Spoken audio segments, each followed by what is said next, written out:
हमारी पाठ्यपुस्तक के अध्याय 6 में एक टॉपिक आता है हर्षे एवं चेस का प्रयोग। आज हम इस प्रयोग के बारे में जानेंगे जो यह सिद्ध करता है कि डीएनए एक आनुवंशिक पदार्थ है। इस प्रयोग के जो महत्वपूर्ण बिंदु हैं पहले हम इनको जो है समझ लेते हैं। इसका जो पहला महत्वपूर्ण बिंदु हमने इस प्रयोग के माध्यम से जो समझना है और जो अपने मन मस्तिष्क में जो धारण करना है वो यह है कि डीएनए आनुवंशिक पदार्थ होता है।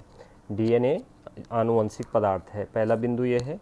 दूसरा इस प्रयोग का महत्वपूर्ण बिंदु यह है कि प्रोटीन आनुवंशिक पदार्थ नहीं होता है। डीएनए आनुवंशिक पदार्थ है लेकिन प्रोटीन आनुवंशिक पदार्थ नहीं है, यह हमें इस प्रयोग में जो है सिद्ध होगा।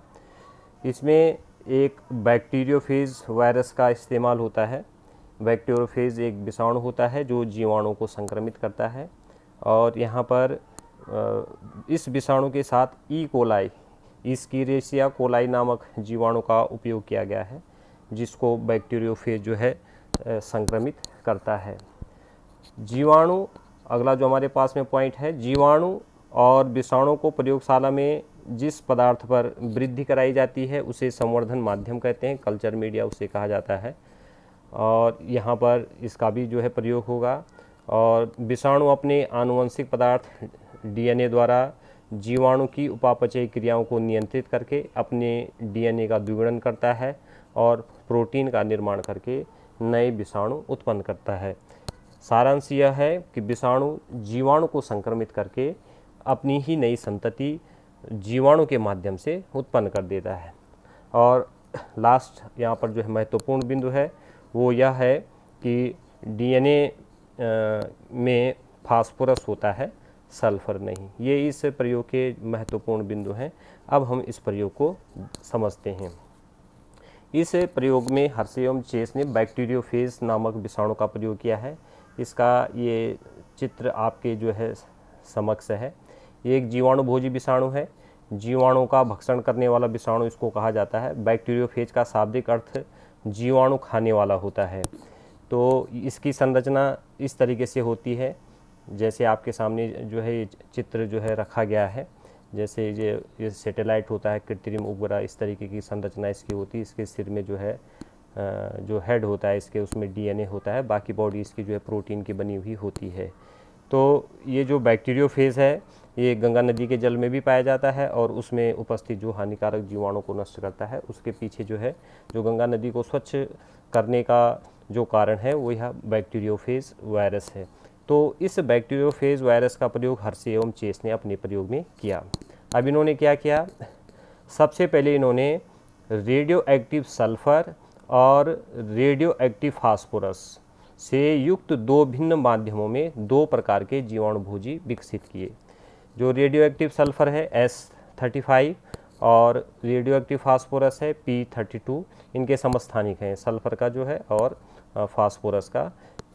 ऐसे जो है माध्यम, ऐसे कल्चर मीडिया इन्होंने डेवलप किए जिसमें सल्फर और फास्फोरस जो है उपस्थित था। दोनों में अलग अलग जो है जीवाणुभोजी विषाणु इन्होंने विकसित किए। रेडियो एक्टिव जो सल्फर वाला जो माध्यम था वो उसको जब जो है उसकी जो है परीक्षण किया गया तो सल्फर वाले माध्यम में जो जीवाणुभोजी विकसित किया गया उसका जो प्रोटीन आवरण था उसमें रेडियो एक्टिव अमीनो अम्ल होता है लेकिन उसमें रेडियो एक्टिव डीएनए नहीं होता है। ऐसा बैक्टीरियोफेज जो सल्फर वाले माध्यम में जो है विकसित किया गया। रेडियो एक्टिव फास्फोरस वाले माध्यम में जो जीवाणुभोजी विकसित किया गया उसके प्रोटीन खोल में रेडियो एक्टिव अमीनो अम्ल नहीं होता है परंतु उसमें रेडियो एक्टिव डीएनए होता है। ये दो डायग्राम आपके समक्ष हैं। ये पहला जो है जीवाणुभोजी बैक्टीरियोफेज जो है वायरस है जिसमें रेडियो सक्रिय प्रोटीन जो है रेड कलर से दिखाई गई है और उसके अंदर जो है ब्लैक कलर का जो है ये डीएनए दिखाया गया है। तो इसका जो प्रोटीन है वो रेडियो एक्टिव है, इसका डीएनए रेडियो एक्टिव नहीं है। और जो दूसरा हमारे पास में फास्फोरस 32 से जो है युक्त जो जीवाणुभोजी है उसका जो डीएनए है वो जो है रेडियो एक्टिव है लेकिन उसका जो प्रोटीन कोट है, जो प्रोटीन आवरण है वो रेडियो एक्टिव नहीं है। क्योंकि डीएनए में जो है फास्फोरस होता है और जो है प्रोटीन में ये नहीं होता है। तो ये दो बैक्टीरियोफेज इन्होंने जो है अलग अलग मीडिया में जो है ये डेवलप किए हैं। और फिर इसके बाद में अब क्या होता है कि दोनों प्रकार के जीवाणु भोजी से सामान्य ई कोलाई नामक जो जीवाणु हैं उनको अलग अलग संक्रमित किया गया है, कराया गया है। यहाँ पर देखिए कि ये जो है हमारे पास में पहला सल्फ़र वाला जो है जीवाणु है, ई कोलाई है, और जो है ये जो इस प्रकार की आकृति वाला है ये जीवाणु है, और इसके ऊपर में जो है ये दो संरचनाएं बनाई गई हैं, ये जो है बैक्टीरियोफेज की हैं। तो पहले वाले में जो है हमारे पास में जो पहला जो जीवाणु है, पहला जो चित्र दिखाया गया है, इसमें सल्फ़र वाले मीडिया में जो डेवलप किया गया बैक्टीरियोफेज है उससे संक्रमित कराया गया है। दूसरे में यहाँ पर जो है ये फास्फोरस युक्त जो बैक्टीरियोफेज है उससे जो है ई कोलाई नामक बैक्टीरिया को संक्रमित कराया गया है। अब ये संक्रमण के बाद में क्या होता है, कुछ समय के पश्चात जो है जीवाणु को जो सम्मिश्रक होता है, जो मिक्सर ग्राइंडर होता है, इसमें अगर हम हिलाते हैं इस मिश्रण को तो विषाणु का आवरण अलग हो जाता है। तो ऊपर जो विषाणु जो दिखाए गए हैं जो बैक्टीरियोफेज हैं ये अलग हो जाते हैं, ये अब इस जो है जीवाणु से अलग हो गए हैं। इस तरीके से ये जो हमने गोल किए हैं ये जो बैक्टीरियोफेज विषाणु है, और इसने अपना जो डीएनए है वो जो है इस जीवाणु कोशिका में जो है ट्रांसफ़र कर दिया है। ये जो है बैक्टीरियोफेज का डीएनए है जो इसने जीवाणु कोशिका में जो है ट्रांसफ़र कर दिया। इसी प्रकार से जो फास्फोरस वाला है, फास्फोरस वाला बैक्टीरियोफेज, इसने भी जो है अपने जो डीएनए है उसको जो है जीवाणु कोशिका में ट्रांसफ़र कर दिया है। इस तरीके से ये जो डायग्राम आप जो है देख रहे हैं। फिर जो है और यहाँ पर जो ये बैक्टीरियोफेज का जो आवरण है ये जो है अलग हो जाता है। अब अगली कंडीशन में क्या करते हैं, जीवाणु को जो है अब यहाँ पर सेंट्रीफ्यूजेशन जो है कराते हैं। सेंट्रीफ्यूज एक उपकरण होता है जो मथने का काम करता है, जिसमें भारी चीज़ें नीचे बैठ जाती हैं और हल्की चीज़ें ऊपर तैरती हैं। तो जब सेंट्रीफ्यूज में रखते हैं तो विषाणुकण जो है जीवाणु से अलग हो जाते हैं, भारी और संक्रमित जीवाणु नीचे बैठ जाता है और हल्के प्रोटीन खोल जो है ऊपरी जो तरल होता है उसमें जो है रह जाते हैं। ये देखिए जो है इसमें जब सेंट्रीफ्यूजेशन किया गया है तो यहाँ पर जो है रेडियो एक्टिव प्रोटीन आवरण जो है सल्फ़र वाला जो बैक्टीरियोफेज था ये जो है रेडियो एक्टिव प्रोटीन आवरण ऊपर तैरने लगा, और जो नीचे है कोशिकाओं में रेडियो एक्टिव सल्फ़र जो है रेडियो एक्टिव सल्फ़र जो है अनुपस्थित पाया गया। ये जो सल्फ़र जो है जीवाणु कोशिकाओं में पाया गया वो रेडियो एक्टिव नहीं था। ये सल्फ़र वाले जो है जीवाणु का विवरण है।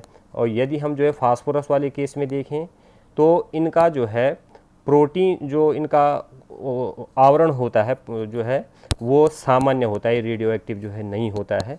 लेकिन जो है जो कोशिकाएं जो नीचे हमको मिलती हैं परख नली में सेंट्रीफ्यूजेशन में जो नीचे बैठ जाती हैं बारी, ये जो जीवाणु की कोशिकाएं हैं इनमें जो है ये कोशिकाएं जो है रेडियो एक्टिव फास्फोरस जो है P32 इनमें जो है उपस्थित जो है वो होता है।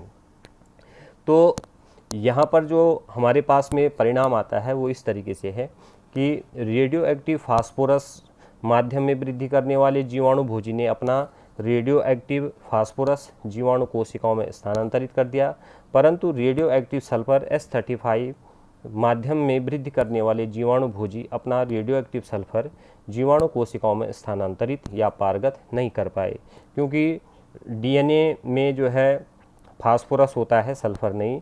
जीवाणु भोजी के डीएनए से ही रेडियो एक्टिव फास्फोरस जीवाणु कोशिकाओं तक पहुंचा।